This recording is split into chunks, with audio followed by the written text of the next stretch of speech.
জাতিসংঘের তত্ত্বাবধানে শিক্ষার্থী ও নাগরিক হত্যার তদন্ত দাবি করে ৭৪ বিশিষ্ট নাগরিকের বিবৃতি।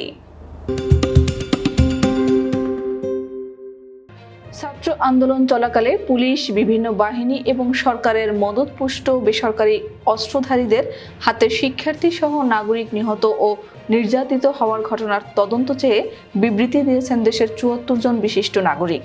বিবৃতিতে বলা হয়েছে, গভীরতম বেদনা ও ক্ষোভের সঙ্গে আমরা লক্ষ্য করছি যে কোটা সংস্কারের দাবিতে শান্তিপূর্ণ আন্দোলনরত শিক্ষার্থীদের উপর গত ১৬ জুলাই থেকে পুলিশ সহ রাষ্ট্রের বিভিন্ন বাহিনী এবং তাদের পাশাপাশি সরকারের একাধিক দায়িত্বশীল মন্ত্রীর প্ররোচনায় তাদের আশীর্বাদপুষ্ট ছাত্র সংগঠনের সহিংস কর্মীরা নজিরবিহীন দমন পীড়নের তাণ্ডব চালিয়েছে।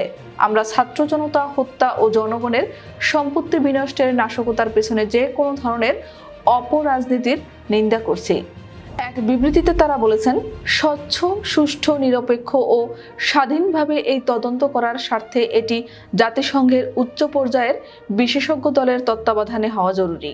আমরা তাই জাতিসংঘকে এর লক্ষ্যে প্রয়োজনীয় উদ্যোগ গ্রহণ করার আহ্বান জানাচ্ছি। প্রকৃত দোষী যেই হোক, যত উচ্চ পদাধিকারী কিংবা যে কোনো দলমতের হোক, তাদের আইন অনুযায়ী শাস্তি নিশ্চিত করতে হবে।